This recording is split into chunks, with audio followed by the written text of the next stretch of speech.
Atenção! Começa agora uma teleaula de Biologia do Ensino Médio. Você vai assistir a teleaula de número 13. Bons estudos!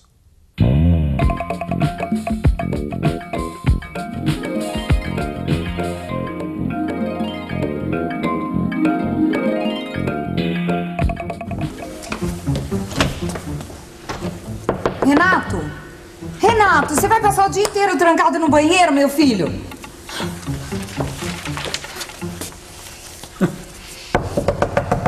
Renato, como é que é? Vai dormir aí dentro, é? Esse menino anda esquisito, misterioso. Agora vive trancado no banheiro, no quarto. Será que... Puberdade. É, pensando bem, tá na hora. Com os meninos acontece nessa época mesmo. Na teleaula passada foi a Flávia que ficou mocinha. É normal. Os meninos é um pouco mais tarde que as meninas, entre os 11 e 15 anos. É, mas um filho deixando de ser criança para virar adolescente. Ah. Dá licença. Será que não dá mais pra ter um minuto de paz nessa casa? Quer dizer, a gente não tem privacidade nem no quarto, nem no banheiro, agora nem na sala também. Pô, não dá pra conviver com vocês assim. 2 filhos adolescentes e eu acho que eu não vou resistir. Calma, dona Hortência. Calma. A nossa teleaula de hoje vai mostrar e explicar direitinho todas as transformações que acontecem durante a puberdade masculina. Vamos lá? Na teleaula de hoje, nós vamos ver as alterações que acontecem no corpo e no organismo dos meninos quando entram na puberdade. Vamos ver também a relação dessas transformações com os hormônios. Vamos acompanhar ainda o caminho do espermatozoide desde a sua produção nos testículos até a ejaculação. E, finalmente, vamos comparar as puberdades masculina e feminina. Ô, Renato, por que o pinto da gente vai crescendo quando a gente fica mais velho? O que é isso, Dudu? De onde você tirou essa ideia? Olha aqui, ó. Peraí. Do livro que eu achei lá na prateleira do seu quarto. Aqui, ó. Ô, Dudu, eu já não falei que eu não gosto que mexa nas minhas coisas? Bom, deixa eu ver, vai. Olha bem, ó. Esse aqui parece comigo, esse com você e esse com o papai. Olha só como o pinto vai crescendo. O do papai é bem maior mesmo, não é? Bem, Dudu, é o seguinte. Conforme a gente vai crescendo, você sabe, o nosso corpo vai sofrendo modificações. E essa é uma delas, tá?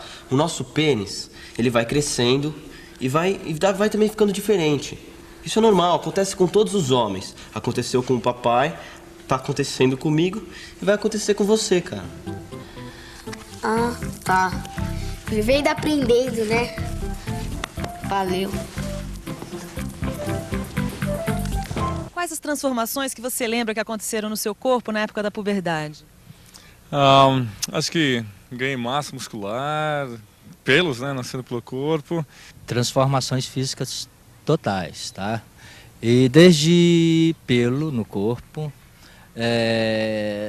a parte física mesmo, parte muscular, você percebe uma mudança.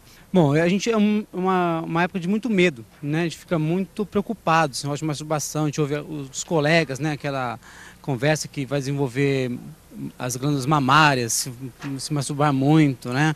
Então é uma época muito difícil, né? E a gente fica com medo de conversar com as pessoas, mesmo com o pai, com a mãe, né? Principalmente com o pai, né? Que a gente não sabe como eles vão reagir, né? E aí, Renato, tudo bem? Sabe, pai, um dia desse eu tive uma aula de biologia lá na escola e a gente tá vendo o que acontece com a gente na puberdade. Aula de biologia? Ah, eu acho isso muito bom. É bom a gente se conhecer por dentro, entender o nosso corpo, sabe como é que é? É, mas você também sabe como que é, né? A gente ainda ficou com algumas dúvidas. Dúvidas. Olha, nessa fase começa a acontecer um monte de mudanças com o corpo da gente. Nossos órgãos sexuais sofrem grandes transformações. É, isso aí a gente viu, né? Mas aqui eu e meus colegas, a gente não sabe direito o que fazer.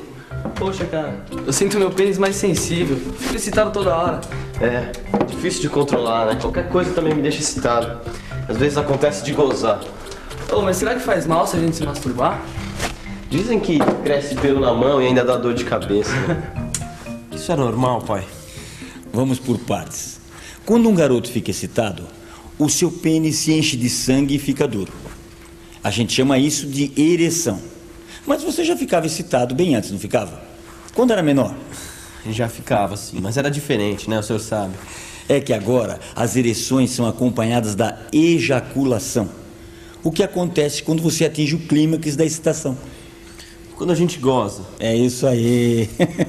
O seu pênis agora passou a funcionar como um órgão reprodutor. Ah, eu sei por quê. Porque na hora da ejaculação, a gente expulsa o sêmen, né? Que é o líquido que contém os espermatozoides, as células reprodutivas masculinas. Certo. Tá legal. Mas isso tudo a gente aprendeu na escola e fixou bem. Agora a dúvida que eu tinha te falado é a seguinte. O que a gente faz quando tá excitado? Bem, aí existem algumas possibilidades. Você pode transar com alguém ou se masturbar. Mas nem sempre isso é possível, então a gente tem que se controlar, hein? E essa história de que se masturbar muito causa doença? Bobagem. Bobagem. A masturbação é uma forma de autossatisfação natural, tanto para os homens quanto para as mulheres. Gostei, pai. Sabia que eu podia perguntar para você. Ah, que isso. O Paulo conseguiu se sair bem nessa difícil conversa com o filho adolescente. As transformações nessa fase são rápidas, intensas e marcantes. Assim como acontece nas mulheres, nos homens também, todas essas mudanças são provocadas por hormônios. Você se lembra do que são hormônios, não? A gente viu na teleaula passada.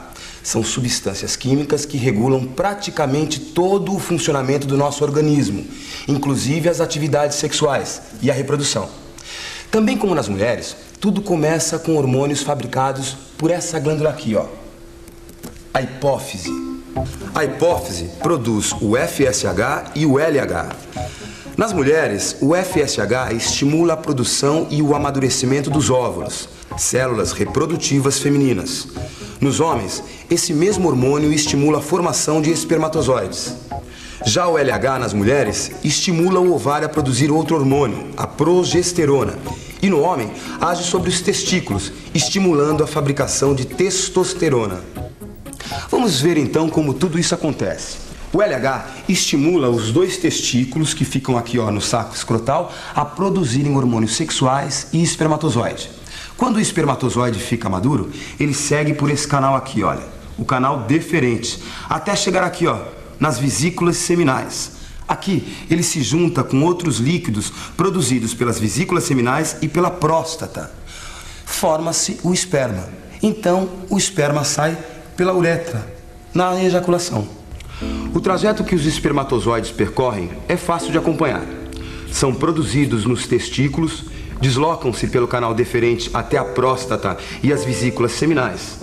Forma-se o sêmen, que segue pela uretra, um canal que atravessa o pênis, e sai pelo orifício da glande. Ou seja, o sêmen sai pelo mesmo caminho que a urina. Além do LH e do FSH, há outra substância que é fundamental nas atividades reprodutivas. É a testosterona. Preste atenção a esse nome. Testosterona. Eu não sabia que primeiro crescia o saco. Não? Pois é, mas primeiro crescem as bolas, né? Os testículos. Sabe por quê? Porque eles começaram a produzir testosterona.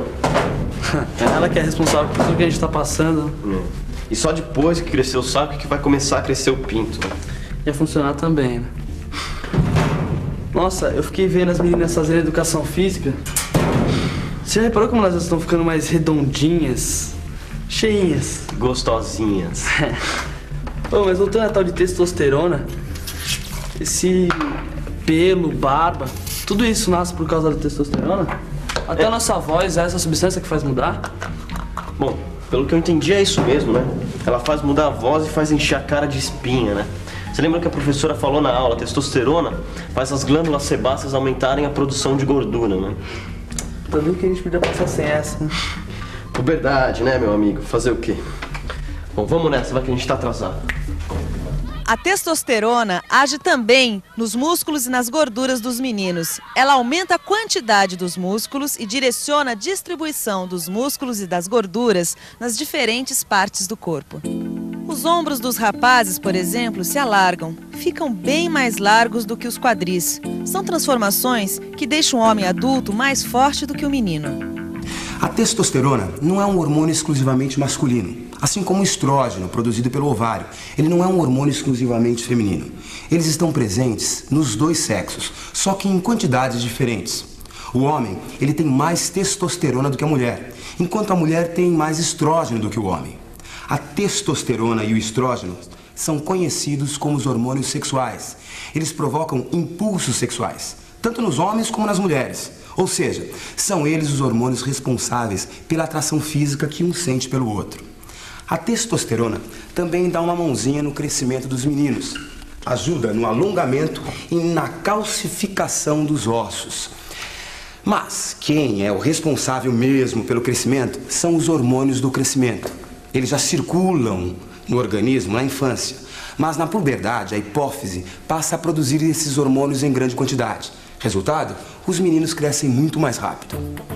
As transformações pelas quais passam os meninos e meninas na puberdade são diferentes, mas as razões dessas mudanças são as mesmas para os dois: o amadurecimento dos órgãos sexuais e a preparação do corpo para a reprodução.